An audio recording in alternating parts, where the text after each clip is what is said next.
कधी कधी आपण घेतलेला चांगला निर्णय पण चुकीचा ठरू शकतो बरं का. तर ह्या चिमणीच्या डोक्याला जखम झालेली होती, त्यातून रक्त पण बाहेर येत होतं आणि तिच्या पंखांना पण जखम झालेली होती.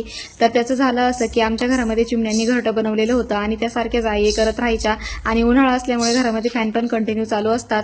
तर फॅनला लागूनच या चिमणीला जखम झाली होती आणि ती खाली पडली होती. तर मग आम्ही ते घरटं काढून बाहेर गॅलरीमध्ये ठेवायचा निर्णय घेतला, जेणेकरून चिमण्या बाहेरच राहतील. पण मग ते घरटं जेव्हा काढलं, त्यात हे चिमणीचं छोटंसं पिल्लू होतं, त्याला पंख पण आलेले नव्हते, एवढंसं नाजूक पिल्लू होतं. त्यामुळे आम्हाला असं वाटलं की नको, आपण हे पिल्लू बाहेर जर ठेवलं तर त्याला ऊन लागेल वगैरे. तर मग म्हणून आम्ही परत असं विचार केला की आपण जे घरटं जिथून काढलं ते तिथंच पुन्हा ठेवून देऊया. त्यानंतर मग ते ठेवून दिलं. मग दुपारच्या वेळेला गव्हाचं पीठ संपलेलं होतं, म्हणून मग दळण करायला घेतलं, दळण वगैरे करून घेतलं. त्यानंतर घरातलं काही किराण्याचं सामान पण संपलेलं होतं, मग ते सर्व सामान भरून घेतलं. मिस्टर घेऊन आले होते. त्यानंतर आम्ही गेलो यांच्या मावशीच्या घरी.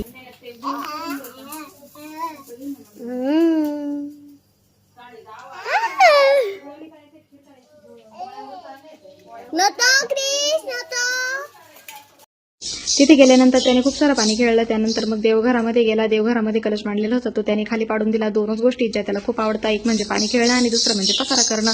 तर असा होता आमचा आजचा दिवस. चलो बाय, भेटूया नेक्स्ट व्हिडिओमध्ये.